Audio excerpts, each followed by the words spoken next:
Hi everyone, it's Coach Fred here, and today I'm going to be going over a quick review of writing equation of lines from Algebra 1.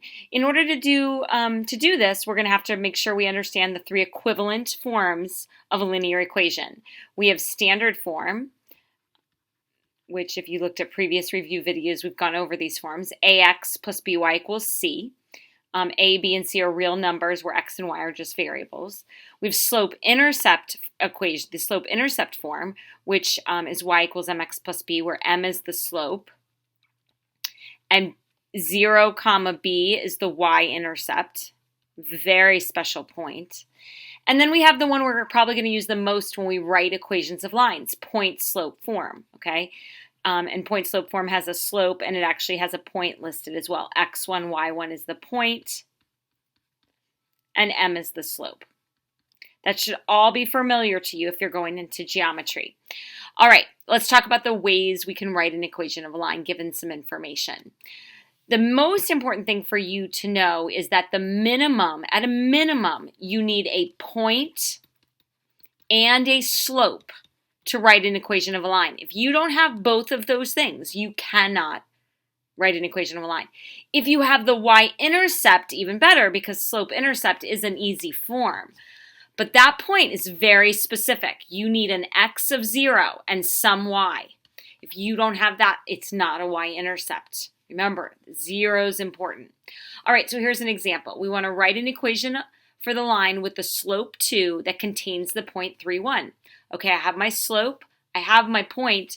If I have a point and a slope, then the best equation to write this in is going to be point slope.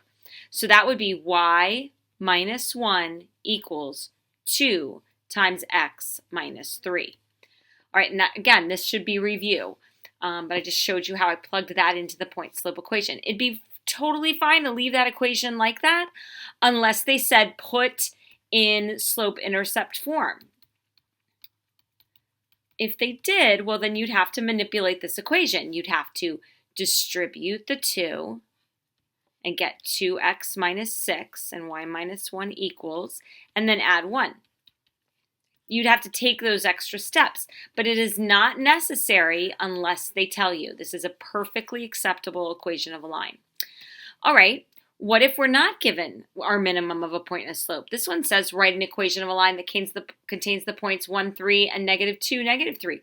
Well, wait a second. I don't have a slope.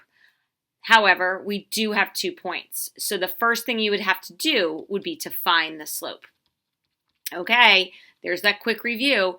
Change in y over change in x. y2 minus y1 over x2 minus x1. So we could do -3 minus 3 all over -2 minus 1, giving me -6 over -3, so 2. So my slope is 2. I have a slope, and I actually have 2 points. I'm going to pick the easier of the two, the one without the negatives, 1, 3, and I'm going to plug it into the point-slope equation. Y minus 3 equals 2x minus 1. You can pause at any time if I'm going too fast, but because this was review, I'm just kind of highlighting the things that we work with. All right, we can also have to find an equation of a line from a graph.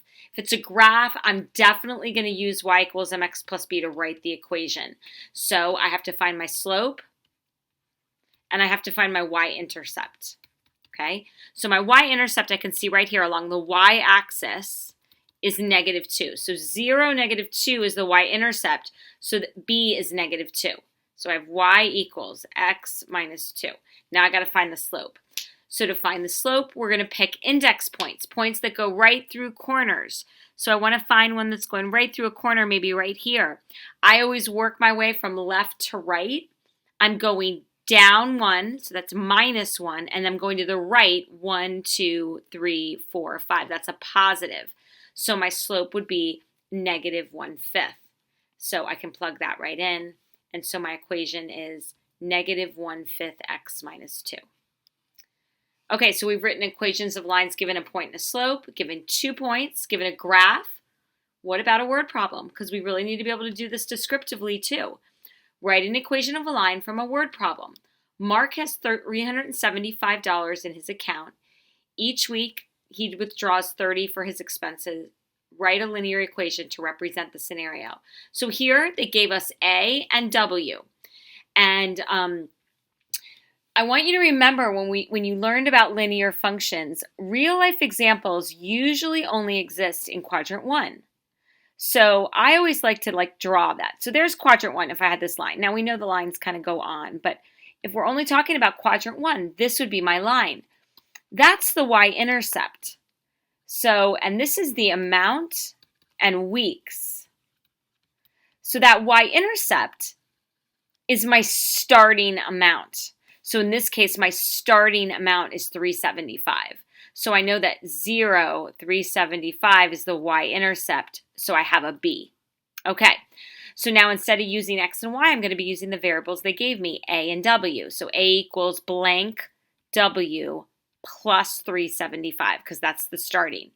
He withdraws $30 for his expenses each week. That is his rate of change. 35 per week, okay? And so it's going down because he withdraws, 30. Sorry about that. And so my equation would be y equals negative 30w plus 375. All right, guys, so that's a quick review of writing equations of lines. If you need to rewatch this, it's important. I also have a bonus video a little bit longer. It goes into more examples if you'd like. Have a great day.